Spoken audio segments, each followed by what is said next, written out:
came to town a-riding on a pony, stuck a feather in his cap and called it macaroni. L'histoire des Juifs américains, un feuilleton proposé et présenté par Gérard Inger. Bonjour. Nous avons vu que le Johnson Act en 1924 a réduit considérablement l'arrivée des immigrants aux États-Unis, ce qui a conduit beaucoup d'entre eux à s'installer au Canada et dans les différents pays d'Amérique latine. Néanmoins, la communauté juive américaine, qui est très importante et qui, dans les années 30, pèse 3,7% de la population américaine, qui compte 5 millions de personnes environ, et une population qui vit aux États-Unis, qui fait face à un antisémitisme réel mais limité. On trouve des journaux antisémites, on trouve des personnalités antisémites de premier ordre, la plus importante d'entre elles étant Henry Ford, qui, dès 1920, finance des journaux antisémites et considère que les Juifs sont un danger pour l'identité américaine et sont des profiteurs. Il changera d'avis, du reste, à la fin des années 20, mais pendant cette décennie, il animera des mouvements antisémites. Dans les années 30, l'antisémitisme continuera sur sa lancée, si je puis dire, et il sera animé à la fois par Lindbergh, celui qui a traversé le premier l'Atlantique sur le Spirit of St. Louis de New York à Paris, et par une association allemande qu'on appelait le Bund, le German Bund, qui est une association pro-hitlérienne à partir de 1933 et qui dénonce à la fois l'influence trop forte des Juifs américains dans le pays et qui se réclame de l'isolationnisme, qui est la doctrine officielle des États-Unis depuis les années 20, considérant que les Américains n'ont pas à se mêler des affaires d'Europe. On trouve cet isolationnisme marqué dès la fin de la période wilsonienne, puisque le Sénat, en 1921, refuse l'adhésion à la SDN.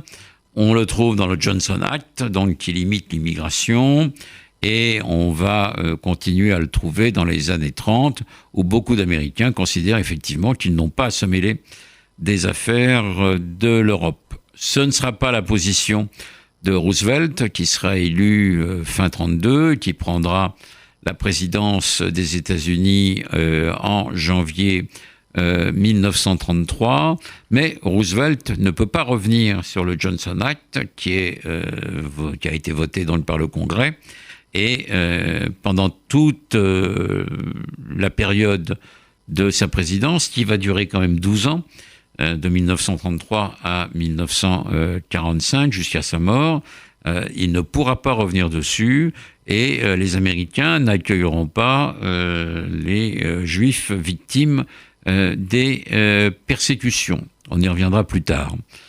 Dans les années 20, en dehors de l'antisémitisme, la vie juive quand même s'organise et les Juifs continuent leur ascension sociale dans le pays, et on les trouve essentiellement du côté du Parti démocrate, parce qu'ils considèrent que le Parti démocrate, c'est le parti des pauvres et des immigrés. Donc, ils adhèrent pour beaucoup, pour les plus modestes d'entre eux, aux différents syndicats, l'AFL, l'American Federation of Labor, ou bien la CIO, la Central Internal Organization, qui regroupe des travailleurs plus progressistes que ceux qui vont vers l'AFL. Les deux associations, d'ailleurs, fusionneront plus tard. Mais les Juifs continuent, comme je l'ai dit, leur ascension sociale. En 1900, il y avait environ 60% des juifs qui étaient des ouvriers. En 1940, il n'y en a plus que 20%. Les autres sont devenus des employés, des petits commerçants, ou même, au-delà, font partie de la bourgeoisie, avocats, médecins, et se tournent vers les industries où ils peuvent aller, c'est-à-dire les industries naissantes où il y a des places à prendre. Et c'est pour cela que l'on trouve les Juifs dans le cinéma, à Hollywood, parce que c'est une industrie nouvelle, le cinéma, qui se crée à partir des années 1914 et qui prospère dans les années 20. Et les principaux magnats de l'industrie cinématographique sont juifs, aussi bien les frères Warner, on connaît la Warner Bros., que Louis B. Mayer, qui est le fondateur de la Metro-Goldwyn-Mayer. Donc ces deux grands studios sont dirigés par des juifs, et on trouve beaucoup de juifs dans l'industrie cinématographique américaine dans les années 20 et 30, surtout avec des immigrants venus d'Europe, Josef von Sternberg, qui vient et qui fait tourner beaucoup Marlène Dietrich, Erich von Stroheim, qui tourne un film magnifique, un film muet, Les Rapaces, en 1923, et qui repartira ensuite vers l'Europe, ou bien Ernst Lubitsch, qui lui vient d'Autriche et va faire carrière aux États-Unis avec des films magnifiques comme To Be or Not To Be ou bien Ninotchka. Les Juifs investissent donc la vie intellectuelle, pas seulement cinématographique, mais la vie musicale, dès avant la guerre de 14, mais surtout après, avec des compositeurs comme Gershwin, et puis le jeune Bernstein, Leonard Bernstein, qui commence sa carrière. On les trouve dans la presse. C'est le principal rédacteur en chef dès les années 1890 du New York Times, s'appelle Hawks, et on trouve également un grand chroniqueur dans les années 20-30 qui va continuer jusque dans les années 60, Walter Lippmann, et donc la presse permet aux Juifs également de s'exprimer. Ça, c'est la grande presse anglophone, mais il y a une presse yiddishophone importante, avec notamment le Vorwärts, qui deviendra plus tard le Forward, quand il y aura de moins en moins de lecteurs capables de lire le yiddish. On trouve un théâtre yiddish important dans les années 20, avec Maurice Schwartz, qui est un grand metteur en scène de théâtre. On trouve des vedettes de music-hall qui jouent en yiddish. Molly Picon est très connu à New York. On trouve des acteurs qui tournent en anglais, mais qui sont très inspirés par l'humour juif traditionnel. C'est le cas des Marx Brothers. Et la littérature permet également aux Juifs de s'exprimer, que ce soit en anglais à cette époque-là, qu'en yiddish, puisque Sholem Aleichem part aux États-Unis en 1914 et il meurt en 1916. Et on trouve de très grands écrivains yiddish, Opatoshu ou bien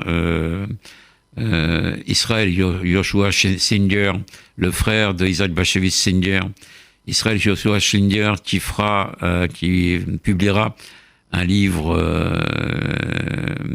important, La famille Ashkenazi, ou bien également Sholem Asch, qui lui aussi publiera des livres importants comme Les Trois Villes, Varsovie, Saint-Pétersbourg, Moscou, et tous racontent la vie juive traditionnelle avec des accents parfois mélancoliques, parfois durs, et ils marquent un des âges d'or de la littérature yiddish. Mais là aussi, l'assimilation des juifs va continuer, et donc le yiddish va peu à peu disparaître, du moins, sinon disparaître, mais perdre de son importance au profit de l'anglais.